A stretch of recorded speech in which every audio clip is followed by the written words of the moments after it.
Have you guys ever heard of Bluesky? It's a microblogging social media site. Microblogging being the type of social media that Twitter pioneered, posting short, quick messages. It makes sense that Bluesky is basically identical to Twitter, considering that it was created in 2019 by Twitter's co-founder, Jack Dorsey, specifically with the goal of building a decentralized open standard that Twitter was expected to adopt. By October of 2021, Bluesky had been spun off into its own corporate entity, separate from Twitter, though Twitter was still voluntarily providing funding. In February 2022, Bluesky became a benefit corporation, or a B Corp. I briefly described B Corps in my Skullgirls video. Basically, a B Corp is a legal designation, granting the company some leeway to pursue a stated public good, instead of being legally bound to strictly adhere to fiduciary duty. Bluesky's stated public good was developing large-scale adoption of technologies for open and decentralized public conversations. After Elon Musk bought Twitter, Twitter severed all ties with Bluesky, leaving the company in a precarious situation with regards to further funding. But they persevered and began an invite-only beta test of its services. A lot of left-leaning people who didn't want to be a part of what Elon was turning Twitter into moved over to Bluesky instead, giving the site its early reputation as a leftist haven. A side effect of this new progressive site-wide culture is that when Bluesky users discovered that slurs could be freely posted on the site, they went on strike, lobbying Bluesky to abandon its previously open stance and begin censoring what they deemed to be hateful. Bluesky complied, and additionally they updated their terms of service to be anti-bigotry and established a trust and safety team within the company. As a result of this and other similar actions, Jack Dorsey eventually abandoned Bluesky, claiming they were making all the same mistakes that Twitter made when abandoning the goal of free speech and openness in favor of content moderation.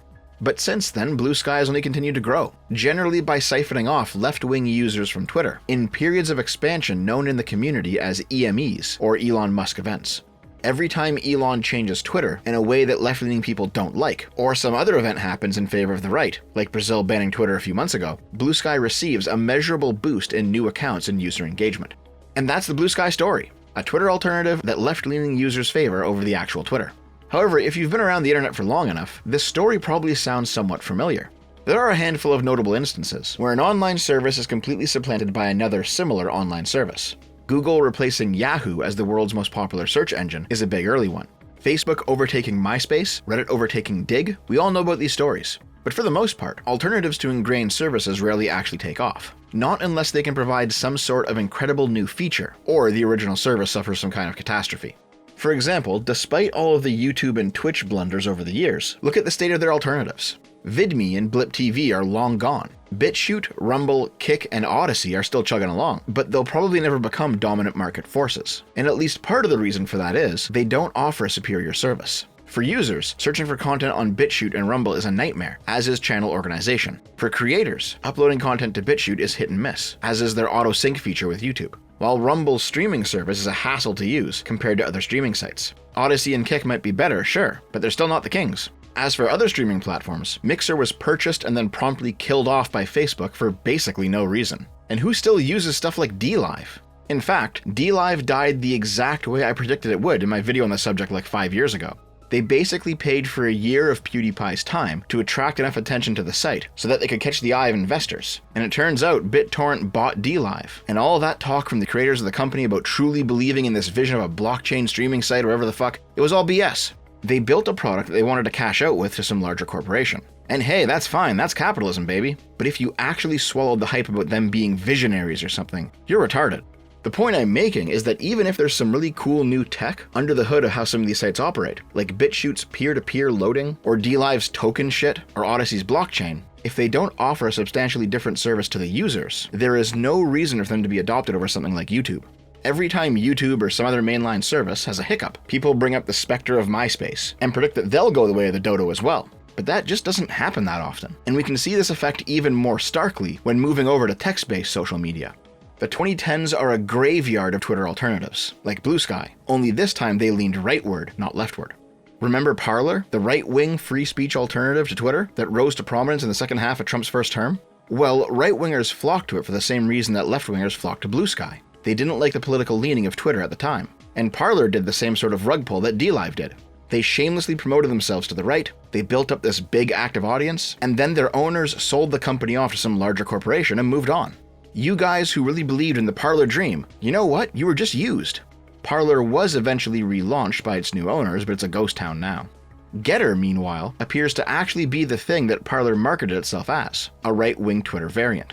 It was started up by Jason Miller, a member of Trump's team from his first term in office, and it pitched itself to the right wing in much the same way that Parler did. And unlike Parler, Getter's still got a little bit of oomph to it. There's still at least a little bit of activity on the site.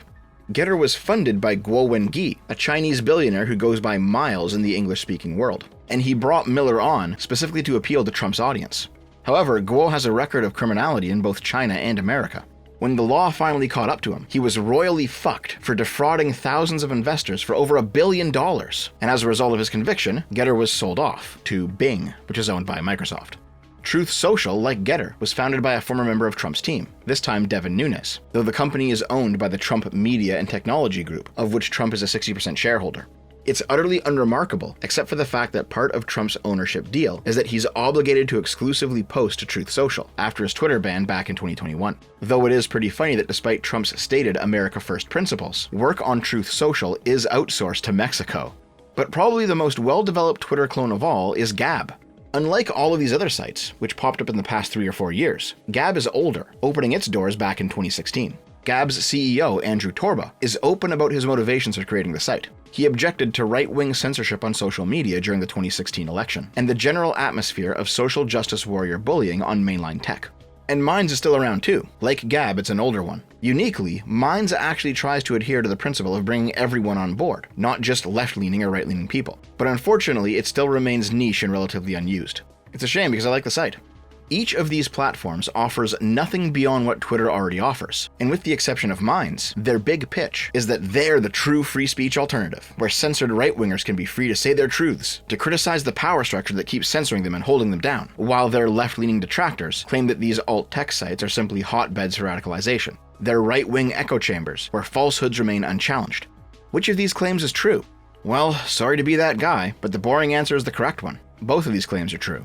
Each time one of these alternative tech sites opened up, right-wing people who were banned off mainline tech were their first adopters, because, well, they were already banned, and they began to post the exact same stuff they were banned for. And I don't just mean the edgy jokes that make hypersensitive progressives cry and shit themselves and mass report people. I also mean those people who legitimately post threats and incitement. Because these sites were a safe haven for the banned, only the banned used them, and so they became hubs for all of that banned content, both good and bad.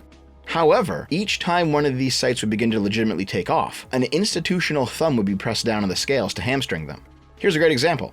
BitChute is a free speech alternative to YouTube, which is good, but that also means that it's full of obvious lies, disproven conspiracy theories, and other garbage. That's bad. And because it's actually full of garbage, BitChute is regularly slapped with hit pieces, declaring it to be a white supremacist haven, which serves to only further isolate it, leading to the garbage pile getting larger, which in turn incentivizes the next hit piece, and around we go. The same sort of thing has happened to Rumble, to Minds, to Getter. It really happened to Parler. The mainstream media jumped all over it during its initial launch, screaming that it was a vile right-wing platform. As a result of this negative publicity, the mobile app for Parler was removed from all app stores for several months. Jack Dorsey launched Signal around the same time, and posted about how Signal was the #1 free app during the launch window, but this was only because Parler had been suppressed. Parler was actually beating it out before it was banned. The issue isn't that the mainstream media lied about Parler. It absolutely was stuffed to the brim with garbage like the others. The issue is the selective reporting on the problems of the alt-tech sites, and the selective enforcement of standards on these very same sites. Here's an example. Parler was suspended from these app stores around the same time as the January 6th Capitol riot in 2021. The suspension was for failing to moderate posts that incite violence, and fair enough, those posts existed. But at the exact same time, those same inciting posts were also on Twitter, and they weren't getting moderated. Hang Mike Pence was still trending on Twitter, and it wasn't because people were just neutrally talking about the riot. There actually were accounts on Twitter who wanted Mike Pence to hang because he refused to overthrow the election for Trump. If both Twitter and Parler had these inciting posts, and they did, and both teams were working hard to delete those posts and ban those users, and they were, why was it that only Parler was banned off of app stores and not Twitter? Maybe there's some more information that I'm missing here, but it seems to me that it's because of Parler's reputation as an alt-right disinfo site, which isn't a completely unfair reputation, but it's one that was also massively and disproportionately amplified by the mainstream media. Gab suffered much the same fate, though this time, the increasingly eccentric personality of its founder, Andrew Torba, didn't help them any. After it was discovered that the 2018 Pittsburgh synagogue shooter used Gab, the resulting crackdown was swift and fierce. As soon as the mainstream media linked Gab to the shooter, Gab lost its hosting services, its domain registry, its payment processors, all of which Torba scrambled to find alternatives to over the course of a week. But beyond that, mainstream news sites began to post Torba's face, as well as his wife's face, alongside the shooter in their front page articles, which is fucking insane to me. Additionally, the same sort of parlor double standard was also observed. The synagogue shooter also had a Twitter account, and moreover, at the time, Twitter had hundreds of thousands of ISIS accounts and Islamic threats against Jews, and yet, Twitter was not deplatformed in the same way. Torba insisted his site wasn't anti-Semitic. His team took complaints and banned accounts appropriately, and yet he was shut out of the mainstream when other sites that had the same problems were not. Probably the biggest tragedy of the whole Gab saga was the loss of Dissenter. Dissenter was actually really cool. Torba's team created a Chrome plugin that added a pop-out window for every possible URL on the internet where people could leave a comment. If an article or a website disabled comments, no problem. Open up your Dissenter plugin and there'd be a comment section right there. It functioned kind of like Shinigami Eyes, where you gain access to another hidden layer of the internet, overlaid atop the main experience. And it was actually a lot of fun to go to lesser-known URLs, open up Dissenter, and occasionally see one lone guy saying hi. However, probably due to its association with Gab, Dissenter was pretty quickly banned from all extension downloading sites, despite Torba breaking with his prior free speech extremist stance and censoring slurs on Dissenter in an attempt to comply with extension standards. Now, Gab is still around. It's been limping along for years, but after having his business entirely crippled, Torba's pretty heavily radicalized. He was once a pro-pornography libertarian, but he began to remove porn from Gab and called for the government to ban it, claiming that it's not protected by the First Amendment. He also began to come out very strongly against various individual choices that didn't align with his increasingly Christian morals. And the last time I checked on him, he had actually become openly anti-Semitic, becoming exactly the type of guy the 2018 synagogue shooter would have palled around with. The question remains, was Torba always like this and he's now just gone mask off? Or did Torba radicalize in this direction after his treatment by the mainstream? Who knows? What I do know is, despite the very real faults of Gab, and Parler and everyone else, I also think the mainstream did not give them a fair shake, and their exclusion from the wider ecosystem probably did more harm than good in the long run. Which then brings us to Bluesky. Most of the alternative tech examples we've discussed today are viewed as safe havens for right-wingers after their exodus from mainline tech. But Bluesky is the opposite. It's an alt-tech haven for left-wingers instead. And as a result, some right-wing figures have, semi-jokingly and semi-seriously, begun to use rhetoric and tactics against Bluesky that was previously used against Parler and Gab. Democrats are using a fringe far-left app called Bluesky to spread conspiracy theories and misinformation. It's time to ban them from Google Play and the App Store. Here's examples of the misinformation being spread throughout the community. None of these claims have any substance. Attached are posts from Bluesky where people claim that the 2024 election was rigged. And yes, I've seen a ton of Bluesky posts, as well as a shit ton of TikToks and shorts and whatever else, spreading the claim that 2024 was a rigged election. I don't mean to sound like a conspiracy theorist, but something feels off about this election. Trump and Elon stole the election. Check the machines. Trump, I saw you. Also, I went online to check my voter status to see if my vote was counted, and it wasn't.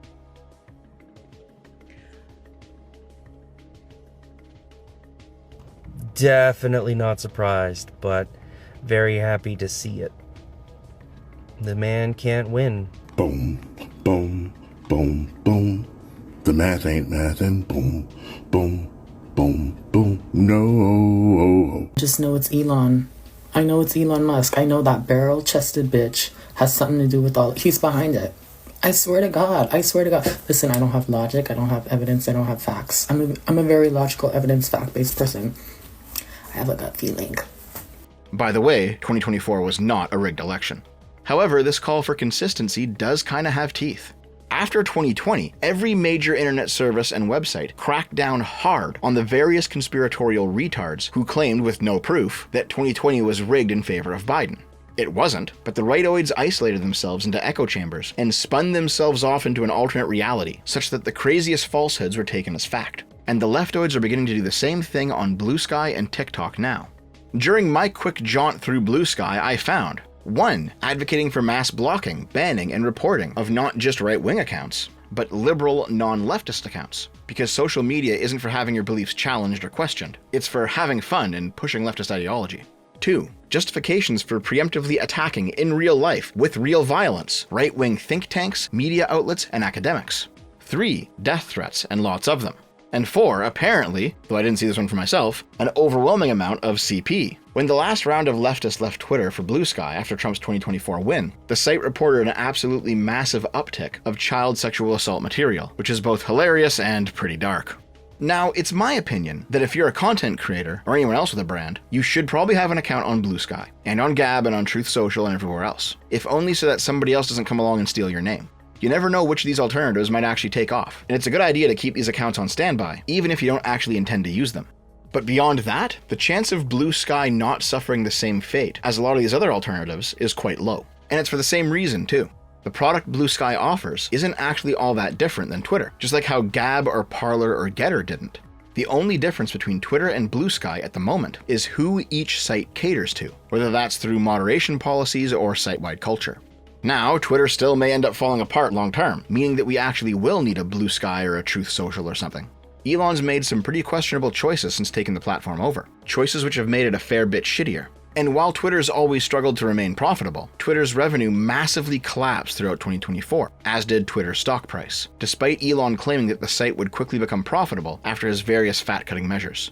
That didn't happen, so who knows? Maybe we'll see a massive gap in the social media space in the next few years where Twitter used to be. But even though Twitter right now is stuffed full of fake accounts and bots and insane foreign propaganda and right-wing retards slurping it all up with their lips superglued to Elon's asshole, Bluesky is no savior either. They still suffer from all of the leftoid censorship problems, the demands for ideological conformity, the rampant harassment and purity spiraling, and as more and more people join Bluesky, the early adopters of the site are only getting worse. To be honest, I don't know what the solution is. You could make the claim that having different political groups siloing off into their own safe spaces is bad, and I agree with you. Ideally, we'd want everyone under one tent, sharing all the same information, and having real conversations with each other. But even when there were only a few big sites and nothing else, did that even happen? Well, no, not really. Instead, moderation swung in one direction, generally in favor of the left. In fact, back in the late 2010s, we all yearned for Internet 1.0, where there was no social media at all, just a bunch of decentralized forums or small websites with their own particular rules for their own communities.